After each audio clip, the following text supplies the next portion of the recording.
चाहिँ पहिले हामी नुहाउने गर्थ्यौँ होइन। कपडा धुने काम अहिले चाहिँ ठुलो थियो धारा पहिले यहाँ चाहिँ काभ्रे गएर धारा। यता पनि कुवा थियो, अझै पनि छ अलिअलि निशाना चाहिँ। पुरै पिउने पानी यहाँको, यहाँ पनि कुवा थियो पिउने पानी। अनि यहाँ चाहिँ पानी ठुलो थियो, यसको 10 डबल ठुलो पानी भएको थियो पहिला ठुलो। अहिले चाहिँ कता कता पानी सकिएर जाँदैछ। यो काभ्रे गएर धारा भन्छ, काभ्रे गएर धारा। हाम्रो घर चाहिँ यहाँ पर्तिर छ, बाँसकाटी राज्य के अरे देखिएन यस्तो छ। परदेखि यहाँसम्म त पुरै ड्याम कपडा मान्छे धुँदाखेरि नुहाउँदाखेरि। अब घरमा मान्छे छैन, काभ्रे गएर धारा।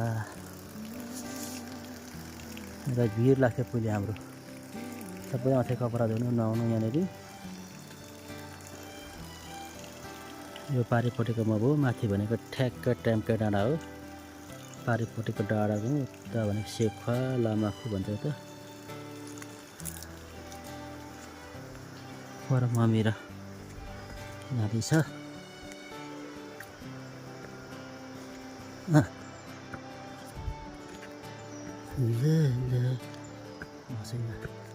आउँदैछु।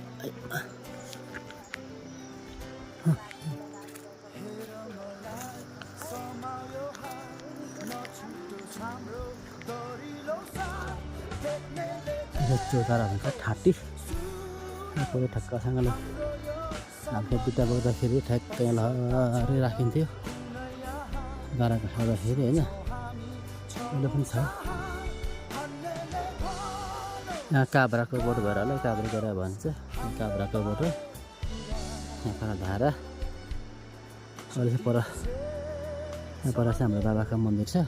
बाजे बोजू 2 बजीहरू एउटा बाजे पर बाबाको मन्दिरमा गएर आउँदै गरेकोले चाहिँ यस्तो छ। यो पारिपट्टितिर पहिले पुरै खेती थियो, यता पनि सबै खेती भयो। अहिले सबै जङ्गल भइसक्यो, अरू सबै मान्छे हिँडेको स्याल खोलेको सबै देखिन्थ्यो। अहिले चाहिँ केही देखिँदैन, पुरै घना जङ्गल भइसक्यो। यो चाहिँ रोड हो, यस्तै गरेर यस्तो त्यहाँनिर हाम्रो घर छ। अहिले छेलेको छ, अहिले म तल गएर मजाले देखाउँछु। यो चाहिँ हाम्रो तिपाको घर, तिपाको सिकुली डी भन्छौँ, अझै डी पनि छ। यो डिही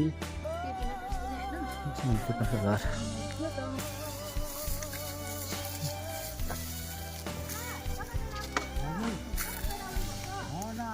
घाम लाग्यो कि साली, अनि अहिलेसम्म आगो घाँसाडेको अब गएर भात पकाउने। हजुर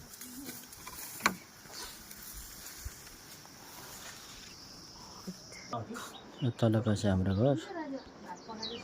नानाले कति जानुभयो?